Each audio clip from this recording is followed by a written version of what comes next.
Episode number 48 of the Wholesome Fertility Podcast. Welcome to the Wholesome Fertility Podcast. I'm Michelle, a fertility acupuncturist here to provide you with resources on how to create a wholesome approach to your fertility journey.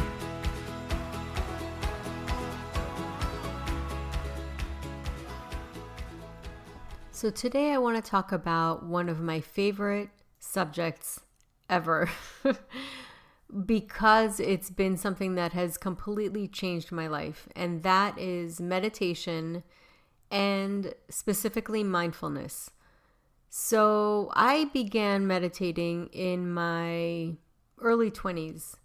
I lived in San Francisco, and I had spoken to a friend of a roommate of mine who told me that she meditates every single day, and that she got inspired to start meditating because she went to see a woman, and I don't remember the exact name of the woman, but she was basically a spiritual teacher, and she said this spiritual teacher had a near-death experience, and she realized that through her experience and connecting with an intelligence and her experience of going out of her body, that she was told that she needs to meditate in order to connect with this divine energy.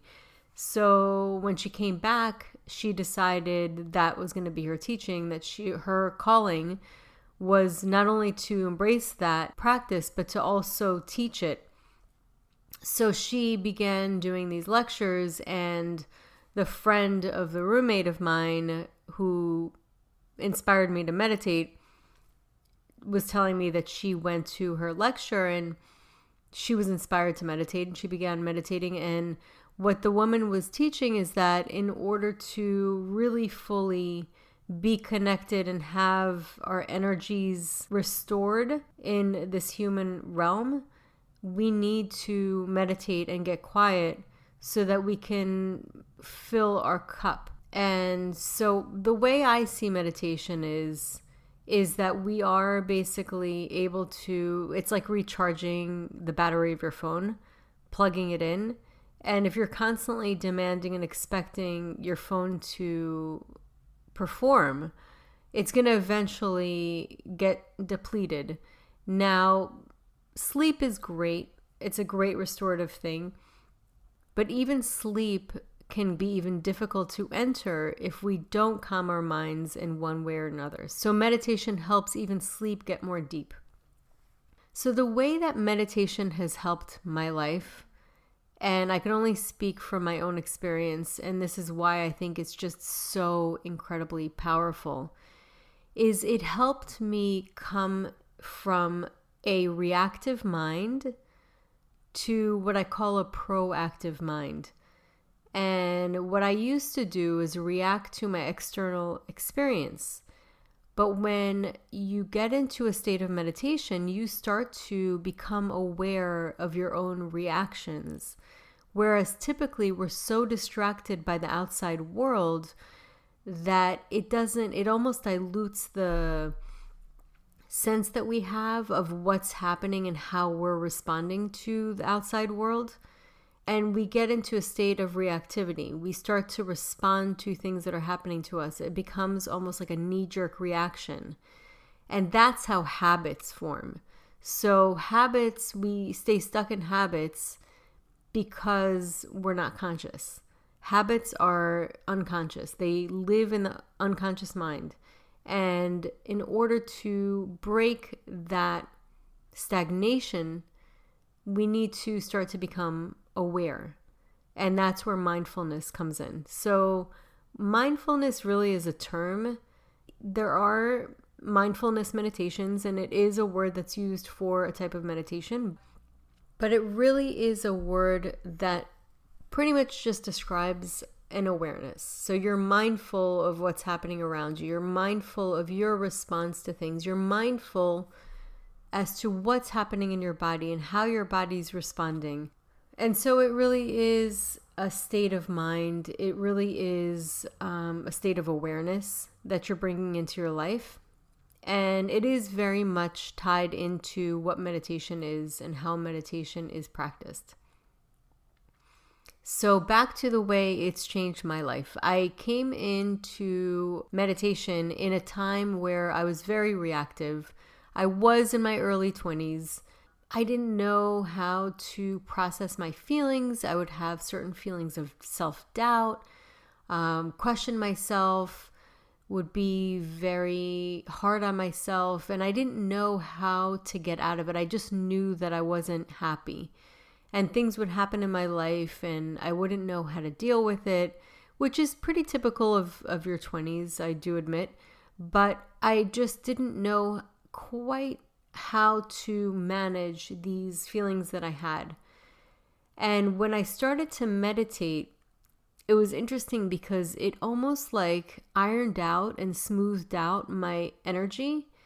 And I would find that when I did that, at first it was a little bit more difficult. It was something that I would try to figure out how to do and figure out how to get comfortable with, because what happens with meditation is you stop paying attention to the distractions and you go inwards. And when you go inwards, all of a sudden you become aware of what's happening in your mind. And at first, if you're not used to hearing your own thoughts and not used to feeling your own energies, and it's basically like cleaning out the closet, all of a sudden this light is being shown into that area. And when you're not used to it and not accustomed to it, at first it could be very disturbing depending on what's going on. And it can actually make you feel like you want to stop doing it and you really don't. You resist it. It gives you a feeling of resistance. However, if you just stick with it, regardless of the discomfort, and get comfortable with being uncomfortable, which is a habit I highly recommend doing in your life in general, getting comfortable with discomfort. Once you're okay with it and you embrace it, there's going to be a lot less resistance in life in general, and everything will get easier. Trying new things will get easier. Thinking about new ideas will get easier. Everything gets easier because anything that's new at first feels uncomfortable because our mind wants to stay in its habitual pattern. It's just the way the road is. Like, say, you're driving on a road and it has grooves, and the grooves are so thick because you go in the same exact route. When you decide to go right or change the route, at first it's going to be very difficult for the car and the wheels to turn because it's a new route and it doesn't feel comfortable and it's not in its own pattern. It's not established. So at first it takes a little time until you rewire your mind and rewire the pattern. So it's important to know, because a lot of people will try to meditate and feel that discomfort and then decide or make the assumption based on that, this isn't for me. I'm not the kind of person that can meditate.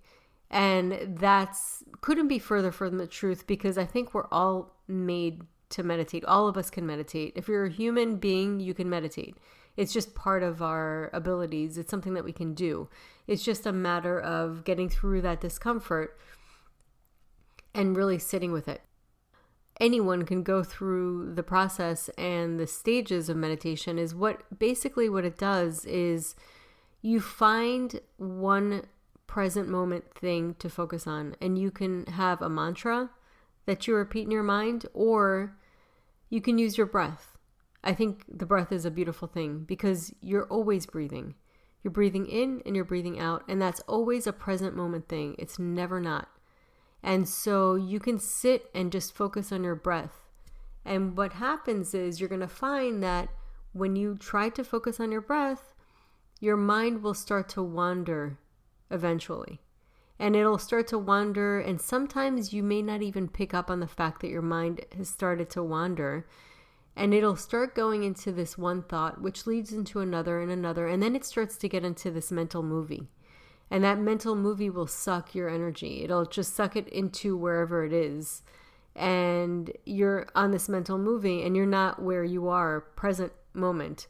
And then you realize you may catch yourself and say, whoa, I'm going in this mental movie.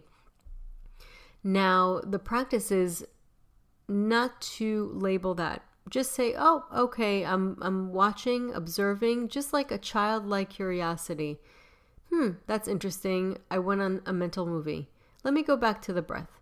And so you're gently just bringing your attention back to the breath. And then it's going to go back again and say, oh, I forgot. I need to do something. I need to get something done. And then say, oh, look at me. I'm planning. Let me go back to my breath. And you keep going back and forth and back and forth and back and forth. And what happens is over time, you get out of this state of reactivity and you proactively bring your attention back to your breath. So it's this reactive versus proactive. You are starting to control your mind. It's almost like your mind can be like this wild horse and you are learning how to tame it.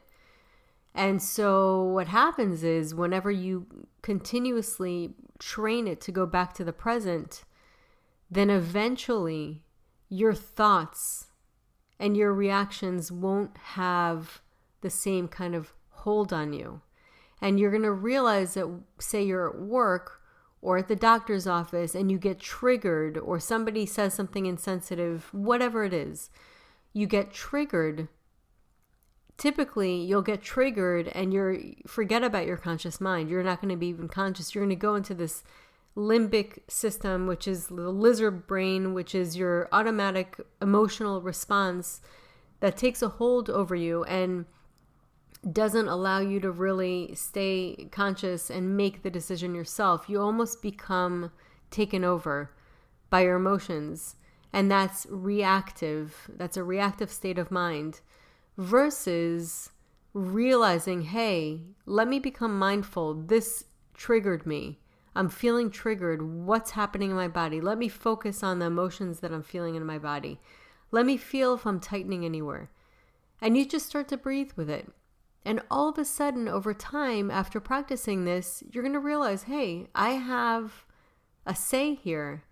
I'm able to actually see what's going on consciously with awareness, and I don't have to respond. I don't have to get controlled by the situation. And it takes you out of a place of reactivity, reacting to your situation, or not being controlled by it. Having your own will over how you respond, and having the power and the strength to be able to just be with yourself in that moment, in that present moment. So I used to be a very reactive person. I'd get very sensitive if somebody said something to me, and I used to be at work and get really sensitive and emotional. And so what I realized that when I started to meditate, everything would go really smoothly, and it was weird. I was like, wow, I had such a smooth day. And I'm like, what's the difference? Why was today so smooth? And most of the time it always worked out on days that I meditated in the morning or meditated the night before. And I started realizing the benefits of meditation. Although some practitioners will say don't get too attached to the benefits, but they will come. You're going to feel benefits from meditation. All of us have been in a situation where we get so much in our heads that we get sucked into our mental space and we get in our heads and we get almost into this like bad trip. And that can happen with anything, and especially on something like a fertility journey. So I really believe that meditation is such an antidote to this conflicting, unclear state of mind, not knowing where to navigate, not knowing what to do. It'll help get you to a point where you're feeling the sensations in your body, your intuition, you're going to feel your own inner compass. Things are going to start to become a lot more clear when you meditate. And I really feel like it's cleaning out the mental hygiene. And there's truth and then there's untruth. And a lot of times our thoughts are not necessarily true, but we believe our thoughts. We believe our labels, our own labels and our thoughts. And that comes down to our minds. We have an objective mind that's just awareness. And we also have one that's very judgmental, and it has a lot of opinions on every situation. And those opinions are not necessarily truth. It could be a truth because anything could be proven. You can prove anything to be right. There's many different truths. You can choose that. You can decide to look at a person's shirt or their pants or whatever it is that you're focusing on, you're going to find a truth. But there's also this big picture and being in a place of seeing the big picture. And what meditation does is it puts you in a place where you're able to see the big picture and you're not so much controlled by the situation. You feel like there's more space, and it allows you space to figure out what's best for me right now. What is it that I need to do? What's the first thing that I need to focus? And what is going to feel right for my soul and my spirit? Because ultimately, if you're coming from a state that you're aligning with what your highest and best place is, then everything is going to fall into place somehow, or at least it's not going to feel as much of a torment for you. And so meditation to me is an antidote. It puts you in a place where you're a lot more grounded and aligned in yourself, and you're also less reactive. You don't allow the circumstances outside of you to dictate exactly how you feel and how you identify with yourself and your situation. So I always like to talk about the push and the pull. We're constantly, you talk about the yin and yang. There's always two different opposites that go back and forth. And with a mind, there's a push and a pull. The push is the resistance. We don't like something that's happening to us. So we try with all our might to resist what is. Something happened. We see that things are not working the way we want it to. We want to resist that with all our might. That resistance always causes suffering. It causes suffering because we're like, no, this can't be. This is a resistance. And the pull is this deep desire to have something that we don't have. We want to pull it. We really want it so badly in our life. And that really putting us into this attachment mode. I'm really attached to this circumstance, and I'm attached to the outcome of this, and I really want it to work out a certain way. It's very linked to resistance because you're pulling something in that is not what is right now. And that pull also gives us suffering. So we have this push and pull throughout our life. It starts out as a baby. When we really want something, or we really don't want we really don't want food, or we really want something else, we want candy, whatever it is. This push and pull is basically, in Buddhist term, this is what Buddha has noticed. And we're not talking religion here, we're just talking about the teaching. This was an observation that is something that we do, or our mind does, and it causes us suffering. And why does it cause us suffering? Because we are resisting being in the present moment. We are saying that basically this moment right now, everything that's happening, it's not good enough. And we have no control over it, but yet we resist it. Or we pull to change it to something else. And so this is what meditation does. It eventually loosens up the push and the pull and gets us to a place of acceptance. And as soon as we get to a state of acceptance, that's when the clear answer comes, because we cannot make clear-headed decisions if we're coming from a place of desperation or a place of resistance, of a no. We can only come from a place of neutrality in order to truly make the right decision. And it's very important to be in a place of neutrality when making important decisions.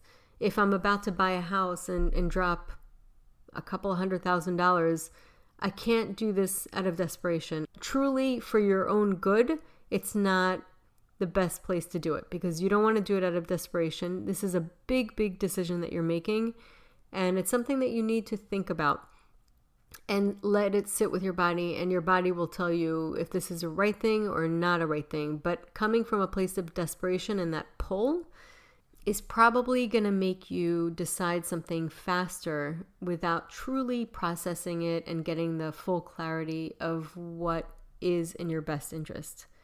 And the same thing happens with resistance. What are you resisting? And so basically it really comes down to being in the neutral mind, because the neutral mind is objective. It's not subjective, it's objective. It's watching.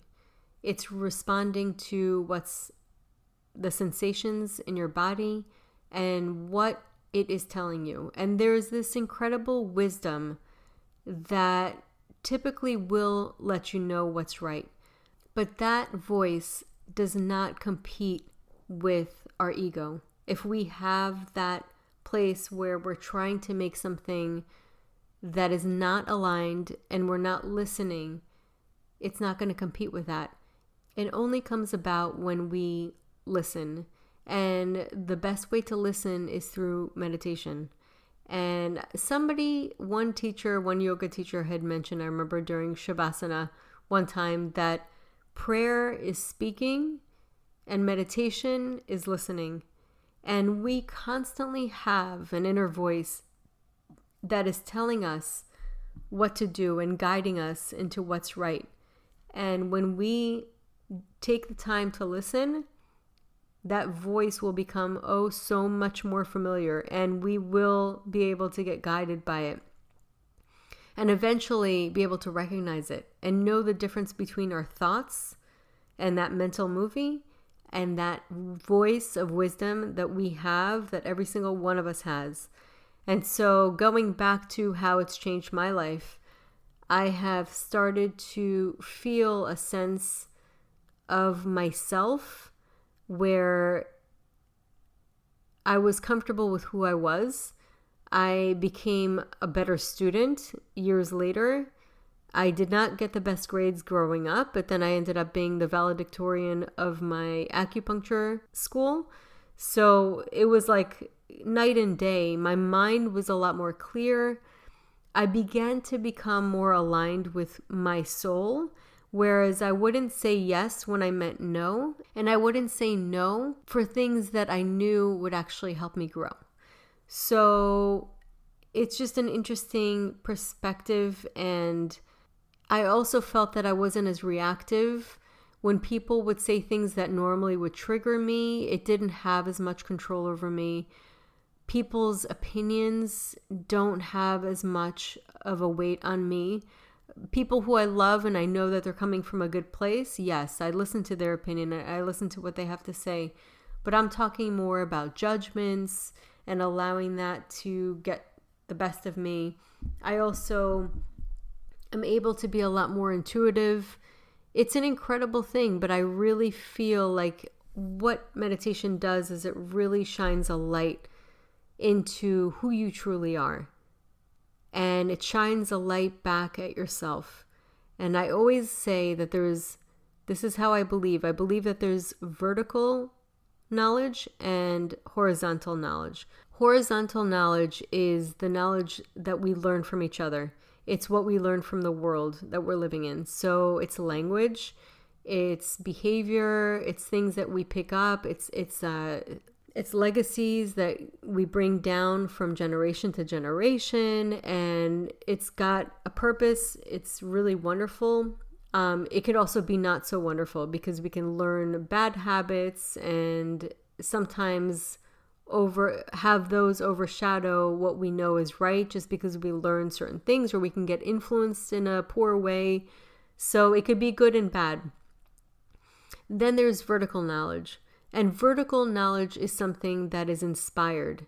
We don't quite know where it comes from, but somehow we get this inspired knowledge. And I think Einstein is a great example of that. He would get inspired knowledge. And a lot of these amazing contributors of invention have brought down this inspired knowledge. And so it comes from somewhere, but not from this world. They've never seen it in this world, but they knew that it can happen. Where does that come from? It comes from going within somehow and being able to allow that information and that inspiration to come into us. I believe that's vertical. That's vertical. It comes through meditation. It comes from getting quiet. It comes from listening to our voice within. And I'm talking about the wise voice, not the thinking voice and not the one that is our judgment. It comes from the pure, wise voice that all of us have. But the reason that we don't all have access to it is because most of us don't take the time to get quiet. So meditation basically is just getting quiet and allowing that to come in. And what meditation is not, which I would love to address, is to control your brain and get you to not think about anything. So many people get so discouraged because they think, I can't stop thinking. You're not supposed to stop thinking. It's not like you're just supposed to be shut down. Your mind's always very fluid and it's always going to think. That's just the way it works. But what you do is you detach from the thoughts. You're not as attached to them. So it's like clouds passing by. Oh, you notice another one and you go back to the breath. Oh, another one comes. It's okay. As soon as you pay attention to it, you come back to the breath. And you know what? Another one comes. You might find yourself riding that cloud for a while.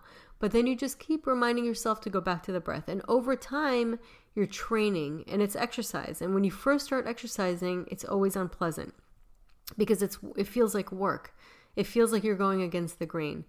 But eventually, you just keep going back to your breath and back to your breath and back to your breath until it gets easier and easier and easier. And then sometimes after a while, people do have really amazing clarity and amazing experiences. Although I don't want to talk too much about that because that becomes another pull. It becomes another attachment. And, our minds can give us a lot of traps. So we'll tend to want to go back and have this incredible experience. And it's not going to happen every meditation. What we really want to do is just let go of all expectation. Just sit with our breath and just observe. And over time, that in itself is where we start to benefit. We become liberated from the attachment of thought. And thought can take us into all kinds of places. So getting that liberation is where we get clear. That's where clarity comes in. So just to give you an idea of how you can get started with meditation, my suggestion is if you're unsure about it and you don't really know what to do, you could just start out with 5 minutes, literally just 5 minutes, and have access to a clock. You don't even have to have a timer. It's just for 5 minutes. Just you can open your eyes and take a look at the clock and see what it is. And because I don't want you to get too hung up on having an alarm, you can do that. There are very silent, quiet alarms that will let you know it has a really pretty chime. You could do that if you really, really want to do that. But over time, you will start to get a feel for time when you're in meditation. You're going to automatically come out of it. And it's a better way to do it without a distraction because then sometimes you anticipate it. So get to a point where maybe in the morning you have 5 minutes. You start out with 5 minutes. And you just sit cross-legged, torso up, because if you're laying down, you may fall asleep. And that is the most proper way to do it because you're not going to fall asleep or you're less likely to. You may fall asleep and that's okay as well. But it's preferable if you're sitting up. And when you do that, you just basically get into a comfortable position. I always say have your hands facing up. And you could put it in any kind of mudra. You could put your index finger touching your thumb. And you can also Google lots of different mudras. There's mudras of putting your right hand over your left hand in front of your belly. There's many different ones, but you can check that out. The simple one is the index finger and the thumb together. Gently leaning your hands on your legs, facing up because you're receiving energy. And you just breathe in and out, and just pay attention, not forcing the breath. Just pay attention to your breath and observe your mind as it flows into a thought. Observe that, watch it, because the more you have attention towards that, the more you start to become aware of how your mind is operating. It's like you're just watching it from a distance and just keep focusing on that, paying attention, and then bringing it back to the breath very, very gently. And do that for 5 minutes, and then eventually you can increase it to 10 minutes and to 20 minutes. But even 5 minutes of that, you'll start to see a shift. You'll start to feel more mentally clear. And it's pretty amazing. And I think that especially for people going through the fertility journey, it's a way to ground yourself. And it's a way to also get mental clarity at a time where you're getting so bombarded with so many different opinions and so many different aspects of everything. So this is the time that you need that clarity. And you also need to know what's best for you. It doesn't matter how much of an expert anybody is. And it could be natural medicine, Western medicine, it could be anything. Nobody knows what's best for you more than you know for yourself. And the best way to connect with that, again, is by getting quiet. So I hope that this brings some kind of inspiration for you to begin meditating. I know that it is one of the best things that I've ever done for myself. And I tell my kids, they don't really listen, but I tell them, if I were you, I would start meditating. They have, and they kind of got off of it. But I remember thinking when I was younger and wishing that I would have meditated, like if I would have known how it affected my mind at a time that I was so insecure and had so many difficulties, and even had moments of getting bullied, I wish that I would have started to meditate at that time or known that I could do that. It would have helped me so much. And so I think that if anybody's going through any challenges in their life, meditation is a lifesaver, literally a lifesaver.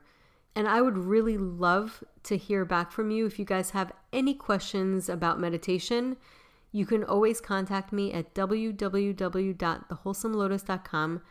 Go on the contact page and you can send me an email. If you have any questions about meditation, I'm happy to answer. This is something that I feel very, very passionate about. And I think that it is an absolute life changer. So on that note, I hope you have a happy meditation and have a beautiful day. So that concludes today's episode. You can find all the links mentioned on the episode notes. If you're enjoying these episodes, please take a moment to leave a review. Reviews are everything to podcasters. You can find me on my website at www.thewholesomelotus.com. And please be on the lookout for my online course and program. This course has emerged from everything that I've been using for the fertility program I now offer at my office. I wanted to consolidate all of my suggestions and coaching and put it into a form that anyone can purchase and use.